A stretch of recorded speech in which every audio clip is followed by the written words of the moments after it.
Hello, good evening. My name is Faisal Hassan. I'm your member of Provincial Parliament for York South Western. Those of you who are joining us on YouTube, welcome. And those of you who are joining us Instagram, welcome. And we're having a bit difficulty of joining on Facebook Live, but we are now joined by live.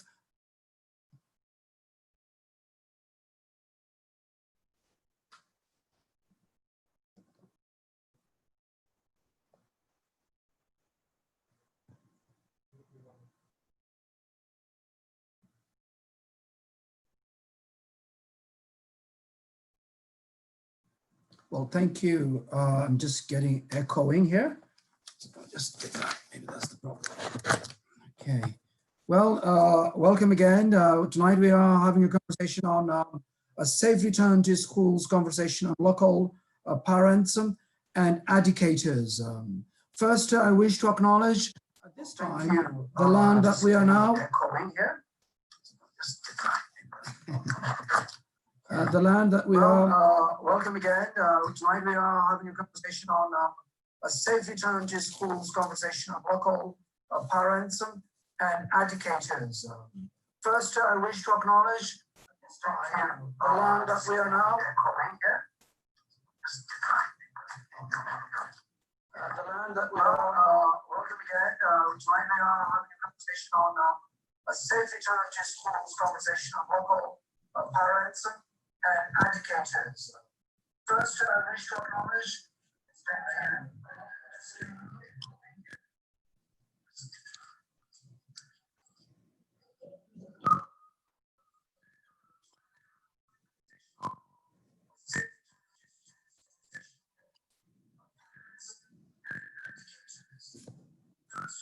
Cool. You have YouTube open in the background still? Close the YouTube in the background. YouTube. Just give me a minute. So minimize that. Yeah, see this YouTube page in the background? Close that. Which one? This one? Minimize this. No. Yeah. Close this. Yeah. Yep, just exit here. Exit. Perfect. Now you can go back to the meeting, just like normal.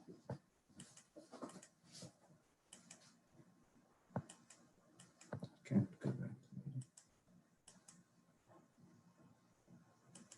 There we are. Sorry about that. That was a bit technical challenges we had. It's now, hopefully it's dealt with. Welcome, neighbors and friends. My name is Faisal Hassan. I'm your member of Provincial Parliament for York South Western. You're joining us live, our YouTube channel, Faisal, and also those of you who are joining us Instagram. We are talking about a safe return to schools conversation with local educators and parents. I wish to acknowledge at this time the land that we are now known as York South Western is a traditional territory of many nations, including the Mississaugas of the Credit, Anishinaabe, the Chapwe, the Haudenosaunee, and the Wendat peoples, and is now home to many diverse First Nations, Inuits, Métis people. Thank you for joining us this evening for this very important discussion. The safe reopening of schools is vital for many reasons. It is vital for reopening of the economy and for allowing parents to get back to work. But more importantly, it benefits our children's well-being by providing the valuable education they need and some sense of normalcy as we navigate this pandemic. Getting kids back to school 5 days a week is important. There is a consensus on this, but it must be done in a way that respects the health of students, educators, and the broader community. Joining me this evening are local parents, educators from York South Western. I'm happy to have you join us in this discussion, and I look forward to your contributions. Tonight here, I have Sarah Vance, secondary school teacher who lives in York South Western. Also, Julie Bison, a local York South Western parent. Also, we have Claudio, we have Valeria Milia, a local York South Western parent, and others are also going to join us shortly. So let's start with Sarah about the safe return to school What do you think as a community member and also as a teacher? Okay, so I live in the community. I've also taught at high schools in the community. So I've taught at Weston Collegiate, George Harvey, and York Memorial. So I'm quite familiar with the area and with those buildings. Where to begin? I mean, we have schools that at this very moment are incredibly underfunded already. So before Doug Ford came into office, we already had a multi-billion-dollar repair backlog on our buildings. Many of our buildings have serious ventilation work order issues that haven't been addressed. And in fact, since Doug Ford took power and the Conservative government came in, they no longer publish that information. So we don't have that information anymore about which schools don't have existing ventilation that is at appropriate levels. So that's one huge issue and big thing that as individuals, it would be wonderful if you were getting on Twitter and saying, we need this information right away. We're also already understaffed. Our resources have been pillaged. So much of our technology was given away last year when students were needing to work from home. We don't have a lot of textbooks even anymore because a lot of those went during that time period. So in terms of high school issues, I don't know how long you want me to go on for. I could talk for days, so please feel free to cut me off. Very good. Go ahead. Yeah. You know, in terms of the basic issues, for me, some of the biggest issues in high schools, one is the quality of the buildings and huge issues. So George Harvey, for example, the entire math wing of that building has no windows whatsoever. So we already have ventilation issues in the building, and then we have no windows. So that's a serious issue. We know that the World Health Organization is saying that the 3 things that you have to avoid that are the most important to avoid for COVID-19 are like that close proximity, confined spaces, continued contact, and school does all of those things. So those are very, very serious issues for us. The lack of increased testing that would be necessary in order to ensure a safe September, the lack of increased staffing, and the failure to provide any kind of supervision or support for teenagers in a building. So for example, when I go to the store, if I go to No Frills to do my shopping, they have a worker whose job is to sit at the front of that store and hand out hand sanitizer, make sure that you're wearing a mask correctly before you enter. We don't have that in schools.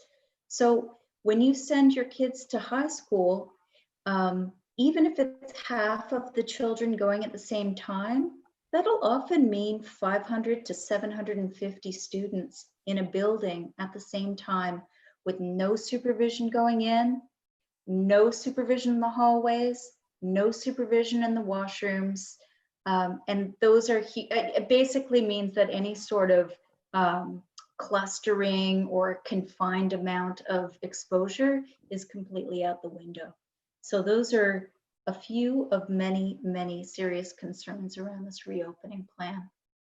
Very good. I will bring Valerie Melia, a parent and a resident of York Southwestern. Hi, I'm Valeria. My 2 kids go to elementary school. One is starting JK and one is going into grade 2. So the fact, they don't have to wear masks. Them wearing masks would be a complete disaster in and of itself. And then 30 kinders in a tiny, tiny room, probably sitting on the floor, because that's where they usually sit, is on the carpet, or they sit at shared tables. There's no way that there's going to be any physical distancing with those small kids that have no idea how to really safely keep their distance from one another. And there's no ventilation in the schools. Our school is so old and overcrowded. The windows maybe open up about 1.5 inches, if that, maybe 2 inches. You can't breathe in the classes to begin with. When my daughter was in JK and SK, she was in a pod, so it was 2 kinder classes where they shared 2 stalls of a washroom. So it was 60 kids sharing 2 stalls and a tiny cubby area for their bags. So it was 60 kids getting ready in these tight quarters. So I don't think there's like a magic number to say maybe like 15 kids per class or 20 kids per class. I think they need to take into consideration how big are these rooms and how safe can we actually make these kids sit safely. So I don't know, it just feels like a lost battle, to be honest with you. Very good. I'll bring Julie Bizon. Hi, thank you. I'm a mom of 3 junior public school kids. My youngest would be starting JK in September. So I appreciate Sarah sharing your high school, what you think will be the high school experience, because I've kind of only let my brain absorb what the public or junior school will be like. But it is really scary. So I'm pretty active involved in my school, both on the parent council and just in my community as a whole. So people have been sharing their concerns and frustrations for a while now.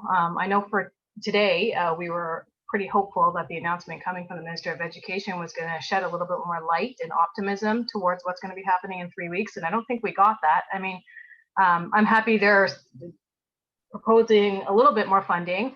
And I'm glad that they actually addressed the issue of ventilation. However, we're 3 weeks away from school. That means absolutely nothing. I've already had my robocall to decide what I was going to do. So I just don't understand how, like, it's 6 months that we've known school was going to start in September. We knew this was going to happen and things weren't getting any better. So it's just really frustrating. And my big question to you then right now is what you are suggesting or what advice you're giving to parents, because we're kind of at a loss.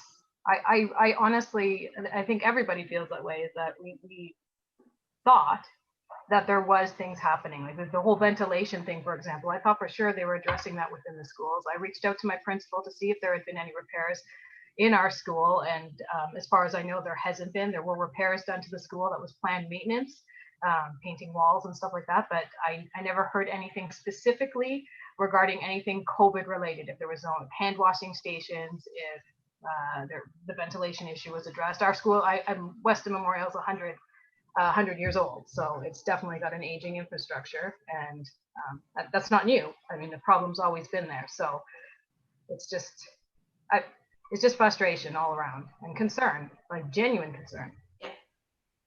Good, very good. It's very important that I think suggestions has been made was that to hire more teachers and other education workers to allow for more smaller classes, immediate funding for urgent school repairs and upgrades, including infection controls, such as, touch-free sinks and soap dispensers, funding for more school buses to allow or physical distancing, and additional support for students with special needs who are struggling at the moment.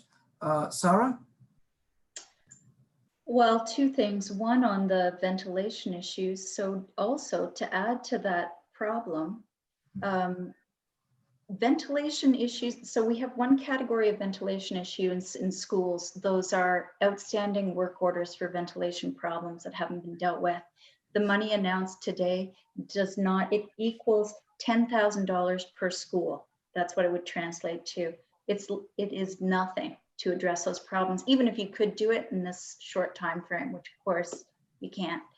But the other issue is that funding for schools is so low that many schools operate on 20% of their current ventilation capacity. So what that means is that 80% of the air in schools is recycled air, because we cannot afford to heat fresh air coming into the buildings. So if this government doesn't invest significant amount of money, we can't even do those very, very basic things for our kids to keep them safe. The other piece too, though, and I know that it's so devastating. And as a teacher and a parent, I have nightmares every night. I'm extremely stressed out, et cetera, like all of us are. But I would encourage people to think of this as, this is a grassroots struggle. And Ford and Lecce have backed down numerous times based on grassroots struggle.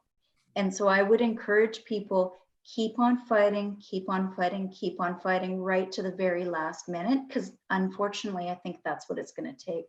And there are many different groups. So as education workers, we're actively organizing on an ongoing basis.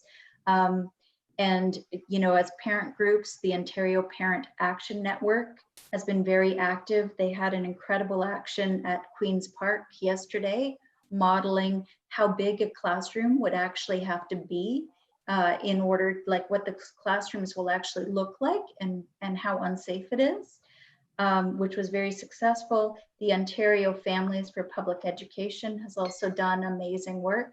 So I just want to urge people, don't give up. Like, get angry, call Doug Ford every single day, figure out how to tap into all of the existing structures, but please don't give up, because that is exactly what this government would like us to do. And when we do give up, the wealthy people will either keep their kids home or they'll send their children to private schools that have smaller numbers. And for everyone else, and in a neighborhood like York Southwestern, we know what happens. This is an equity issue where, you know, we're in a city where 83% of people getting COVID-19 are racialized people. It is that much of a clear equity issue. And those are going to be the kids largely that are left in schools to deal with these horrible safety issues. So we have to keep fighting. And I think we can win. I really do. I believe that they are shaken. Absolutely. The government's supposed to be supporting the community. Funding schools need to ensure that parents and students and educators remain safe and healthy. It's very important. I'll bring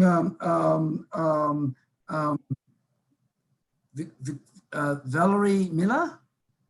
Tell us what you're worried about. I think it's very important to have a safety is important for the children. A lot of parents are worried about, you know, sending their kids to school because of a lack of safety and health concerns, as they also public health have also raised a concern. I'm worried about every aspect of them going to school. I'm worried about them sitting in class. I'm worried about them at recess. I'm worried about them eating their snack, about eating their lunch. Are they going to wash their, are they going to use a sanitizer that I've packed for them and have been instilling in their heads every single day? You need to wash your hands. You need to sanitize your hands before we eat. Don't touch your face. Don't go too close to your friends. I like if we'll get together with a couple of friends, I'm there. I can see them. I can stop them.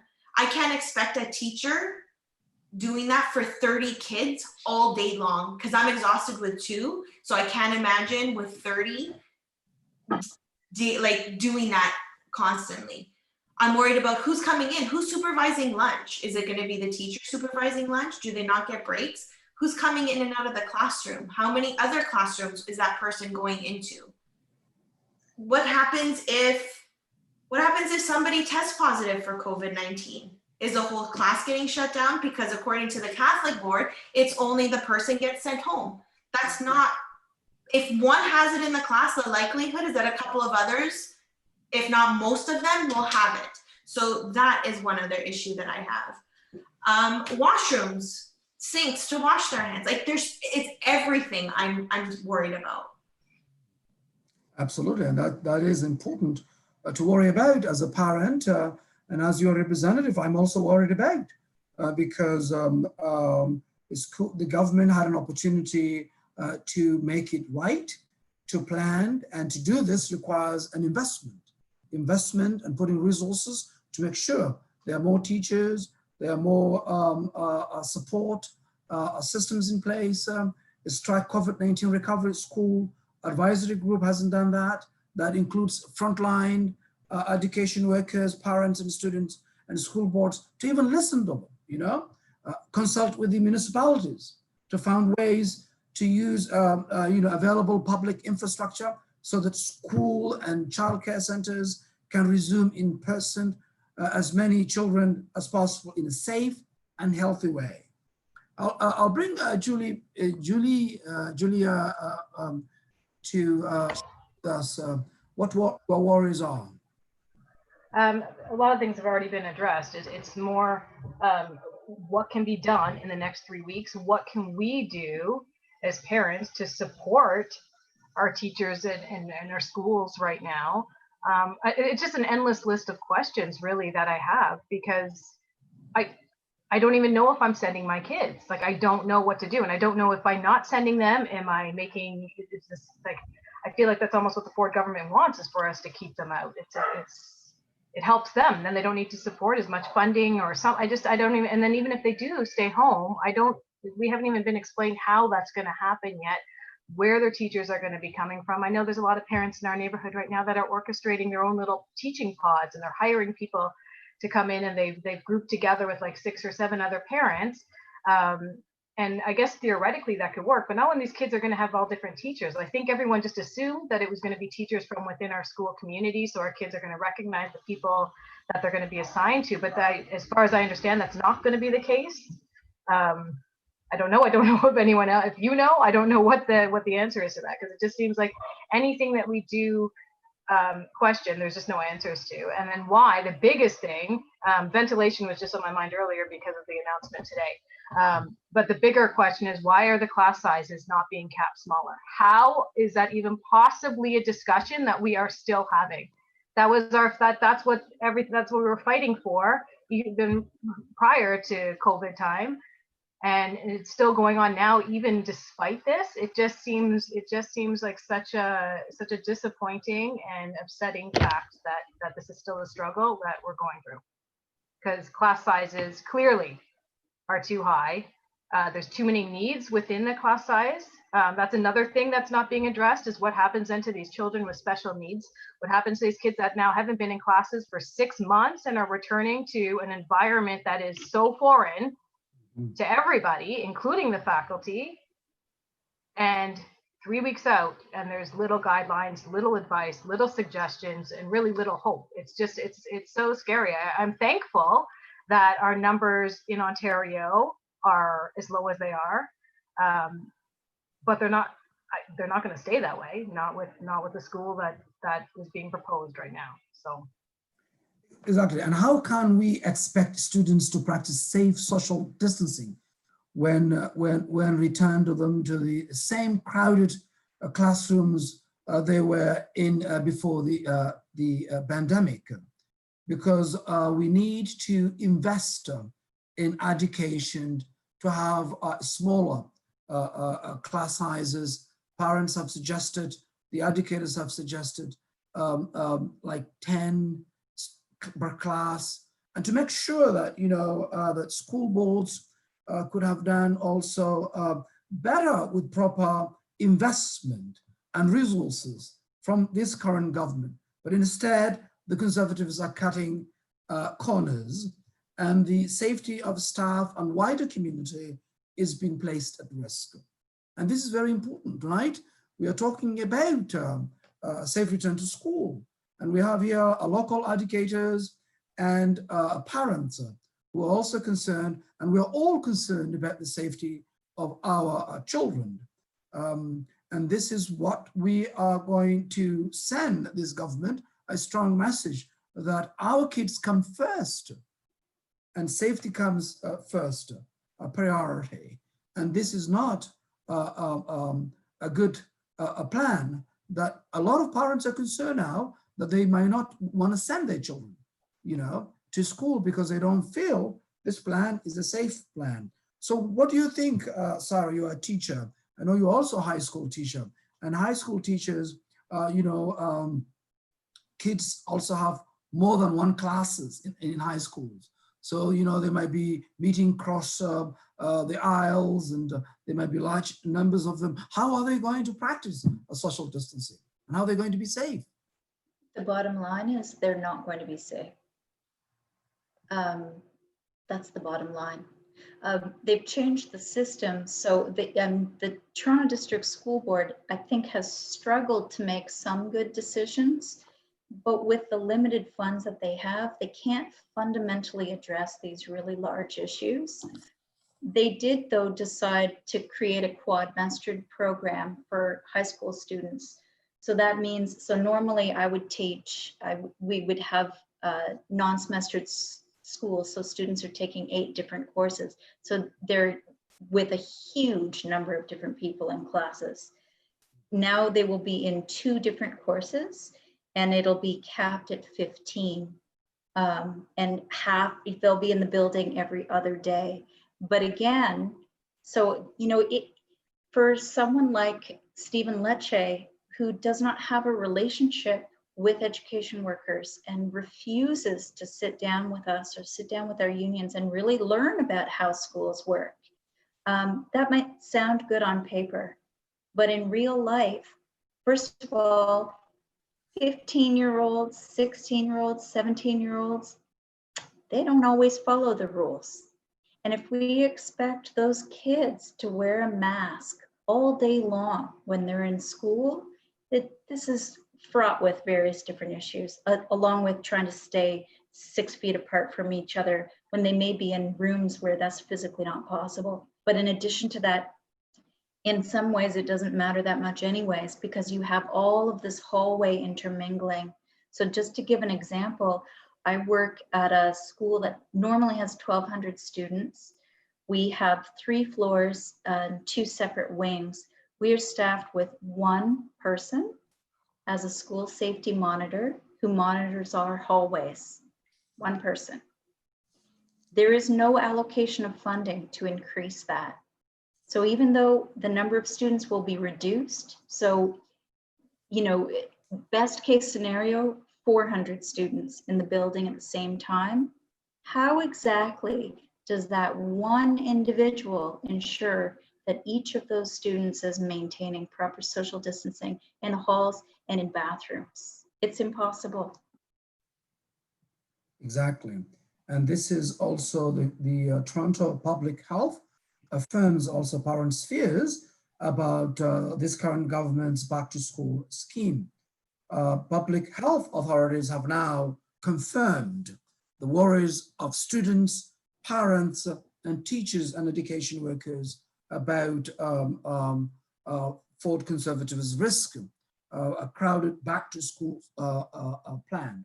This is also a concern, and the public authorities, the public health, are also assuring the parents' concerns. So this is, in my opinion, it's still time. We have 3 weeks to go before the schools open. I think it's important that the government gets it and puts the resources needed to save the health and the safety of our children, because our children are also the future of our communities, and to have them safe school, and also the teachers and the parents to feel safe requires that we listen to you. What are you going to send a message? I'll start parent Valerie, because I know there are many parents who are also feeling what you're feeling, because I've received tons of emails about the safe return to school, and I think there will be an opportunity. The minister now hears you. They will be able to. They are watching it tonight. So what will you be saying to them if you have the opportunity, Valerie? Put yourselves in our position. Pretend that you are sending your life into those classrooms, because my kids are my life. I do everything for them. So for me to send them into that environment is terrifying to me. And I hate that I have to feel guilty and worried that I'm picking work, having to work full time, over keeping them at home with me. It's not fair. I should never have been put in this position. What about Julie? Yeah, I share your sentiments on that, and I sympathize with the government as a whole, with everybody that's trying to find a way to actively make this happen. This is uncharted territories that we're treading, but the part that I cannot forgive is that they've had time to prepare for this. And we know education is our #1 priority, or at least I feel like it should be, and I think most people agree. Unfortunately, it doesn't seem like the government does right now, the Ford government does. And that's what the biggest upset is. It's, you know, and it feels like too little too late. I don't know what we can, that's what I just keep asking. What can we do? Yes, I'm going to keep fighting. I won't let down, but we have 3 weeks to go. That still doesn't change. Anything that we suggest is not going to happen in 3 weeks. Our children, our babies still need to walk through the doors of those schools or not, stay home with us. And we have to struggle with the many issues that come with that. It still doesn't change the fact that school starts in 3 weeks and they are not prepared at all in any way. So that's, you know, I just keep asking, what can we do? What can we do? What are you suggesting that we can do other than keep raising our voice, keep fighting? There's got to be something active. I mean, I feel like at least from the announcement today, I truly believe that everything that was being proposed and suggested happened simply because of the uproar that has the last 2 weeks. I think things really escalated. So it couldn't be ignored, and they had to propose a little bit more funding, but they still haven't answered any of the major concerns, class sizes, even the ventilation thing. It's hogwash. There's no way that they're going to be able to do anything in the 3 weeks. They're still walking into unventilated schools in the middle of a pandemic. So it's just so like, it's just frustration. It's just frustration and concern all around. And disappointment, huge disappointment, because I feel like the momentum and the Ford government in particular had kind of saved its face just by how well the pandemic was dealt with in the past, and our numbers going down. But it's almost like education in the school system was just forgotten somehow. And now all of a sudden it's like, oh wait, this is happening and we need to do something, and we'll just send them all in. Just carry on business as usual, even though the rest of everything else is not business as usual. I hear you. I'll bring Sarah to the discussion on that. I know the parents are concerned. I've been getting tons of emails, and many of them are saying that we will not send our kids to school, and the government has a responsibility at the moment to correct that, bring together students, parents, education workers, unions and schools, boards in an advisory capacity to help guide, you know, COVID-19 recovery in schools, to address the needs of the students and parents, and especially their safety and their health. Well, first of all, I think there are some excellent suggestions that have been brought forward by people who know what they're talking about how to do things safely for a safe September. It is possible to make a huge difference in how safe it is. And it is even possible to do that between now and September. So just a couple of examples. So hiring more teachers would make a massive difference.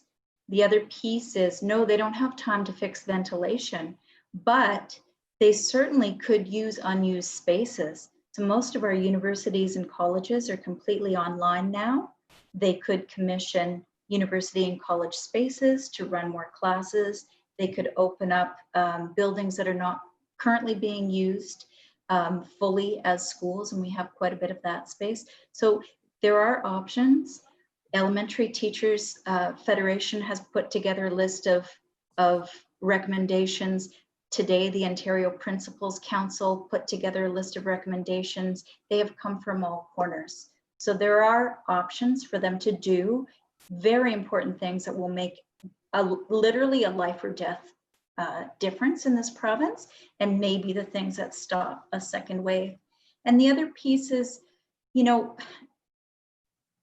at the same time as it's gutting to hear you both speak about how it feels as a parent to have to put your kids into this just horrific situation, there is still power in that anger. And when Faisal says, you know, I'm being contacted by parents all the time, what I would say is there is so much energy out there and so much justified anger.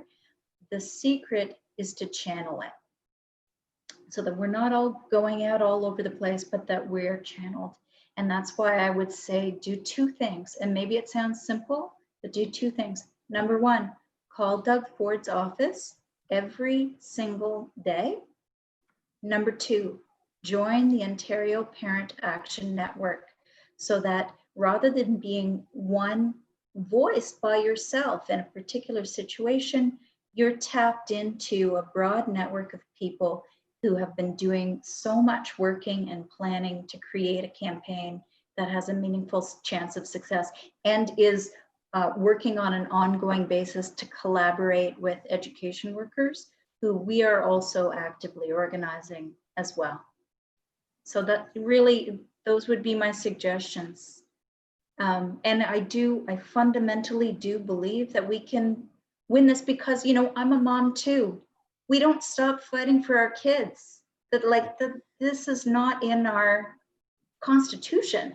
I don't stop fighting for my kid, even if I think I might not win. So we're not going to stop fighting. And it's possible to win. So there it is. Very good, very good. And yes, you mentioned about using other facilities such as the colleges and universities. I think it's important then the government funding for more school buses to allow for physical distancing as well also to bring students into those spaces to make sure, especially the high school ones, you know, students to have spaces like that. But I think what is happening here is more cuts to education rather than investment. So there's a lack of leadership here that's happening, and I think we need to listen to parents and teachers so that we put our children first. And first and foremost, safety comes priority, number one priority for our youngsters. And I think what is 3 weeks now is school is expected to begin, and we are not sure, you know, what's going to happen because we don't know if we're going to have a second wave, you know, how the situation is, and we don't have a investment in education to plan how kids are going to be safe. To me, that is not a leadership, and we need to put investment. Education is important to the future of our workforce, to also our next generation, and for them to be safe now is important to have a healthy and safer school return. I know that Sarah, you have been really organizing. You've been really, as a parent and also as a teacher, also you're concerned for your student, you're concerned for your children. And I think it's also is important for working together, parents coming together and sending a strong message to the government is also very important.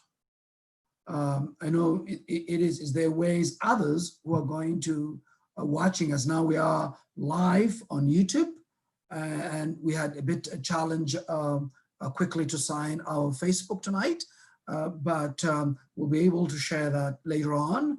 But we are still live on Instagram, and there are many people who will be interested. We might also do again next Thursday this discussion to carry on, because I don't believe one time discussion is enough to talk about the importance of return to safe school.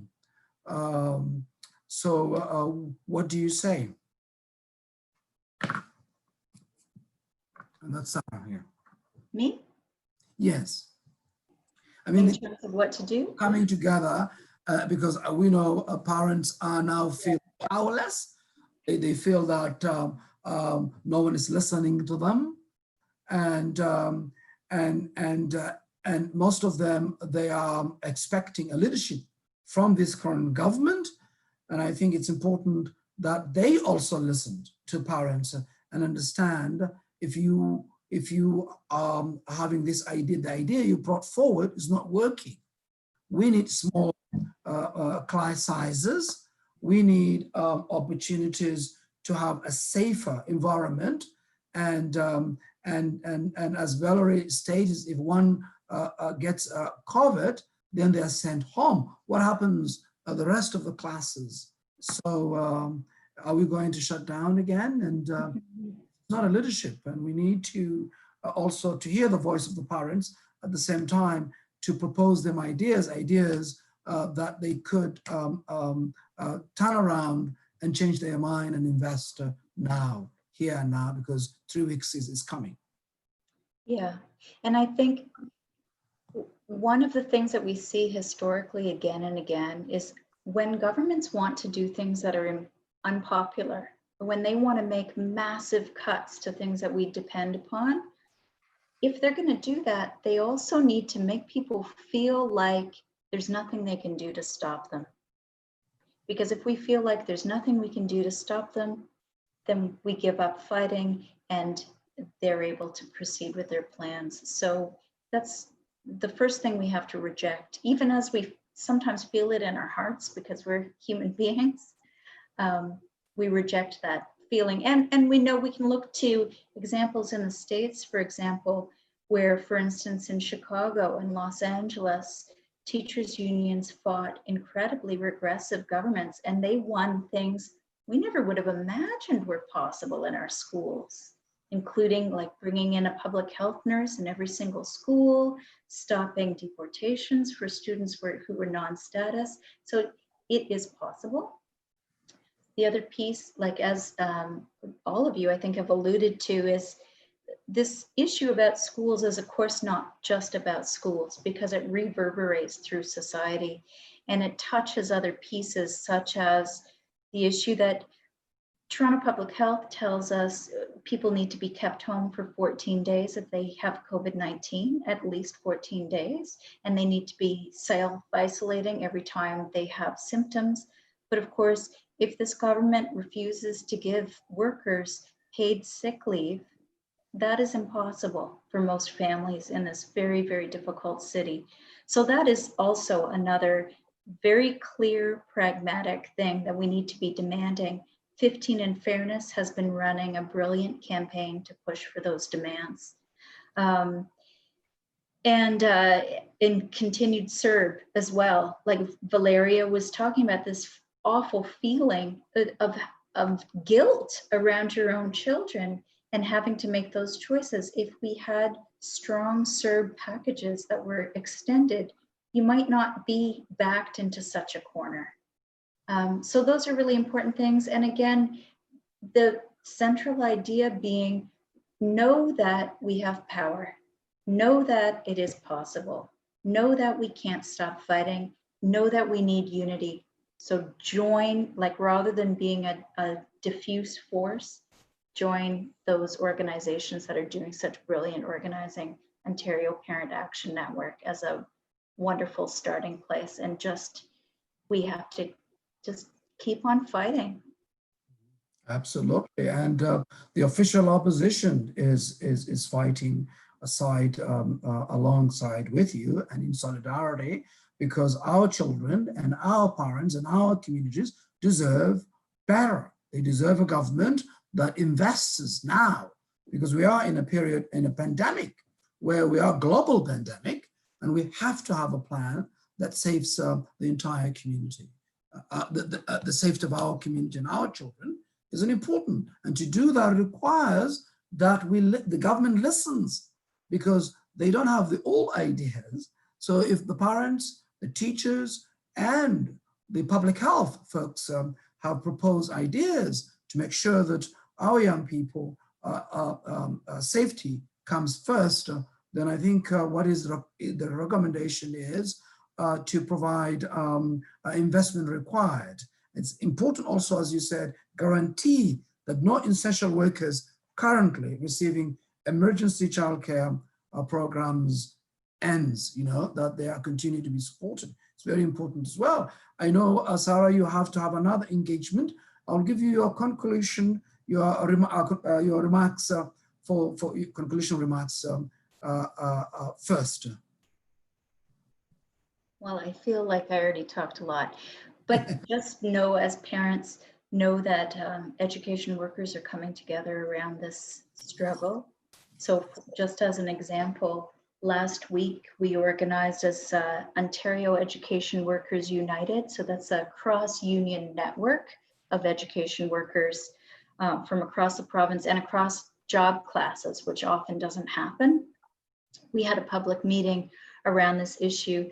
We had 450 people register, and we had over 16 school districts represented at that meeting. So, and now we're actively working on our own campaign. So no, you know, I do this job because I love the kids that I work with. I'm not going to give up on your kids, and we're going to keep on fighting. We can't give up. We can do this. We have to do it. We have to. We have no choice. So Well, we've got your back. Absolutely. And we have your back, and you are our heroes. Teachers really do a fantastic job educating our children, and exactly. And that's also, Oh no, it's backwards. yeah, Oh, you can see that, yeah. Well, that It shows right for us. does it? Yeah, Okay. yeah, it looks right. open fun, a safe return to school. Save September, and you can look for that hashtag that we're using too on Twitter and other social media platforms as a good way to plug in. Literally call him every single day, because he may not care about you and he might not care about your children. He does care about getting reelected. That's right. And he yes, and there you have it. Let others hear your voice. Let the Premier, hears your concerns, because our children are precious, and their safety, we have to protect their safety, and they come first. And now I will turn to Julie.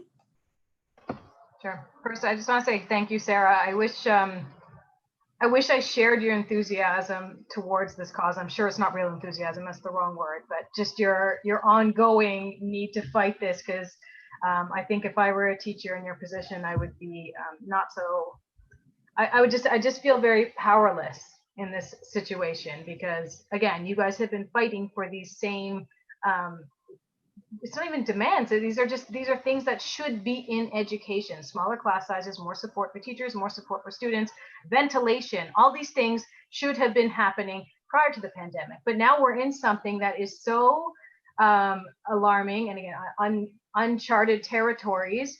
And it just, I would imagine or think and hope that there would have been so much preparation and thought going into these months prior to schools reopening. Like, it just seems like this should be one of the most significant priorities on any government's things to deal with in terms of a pandemic. So the fact that hasn't happened. And the other thing that I just feel so horrible for educators and teachers is the tone that you guys are being addressed with when the Minister of Education is speaking in regards to you, and Ford as well, but more specifically the Minister of Education, who should be your #1 supporter.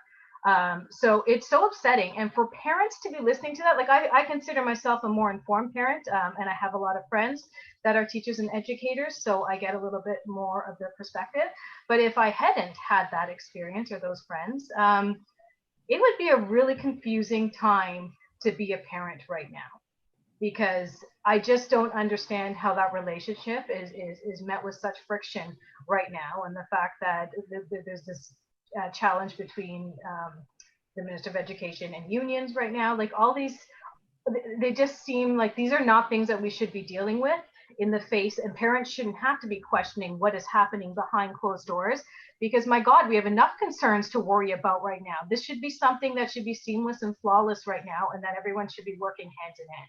So it's just causing, this is where the paranoia, the fear, the frustrations, the concerns, everything is stemming from. And yes, I keep saying I will definitely keep fighting, and I will keep telling people to do what they can.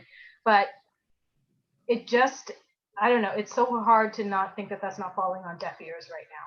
And it's so hard to think that there will actually be progress done, so that when they start school, they're in a better position than what they are, or what it looks like it'll be right now. So anyways, thank you, Sarah.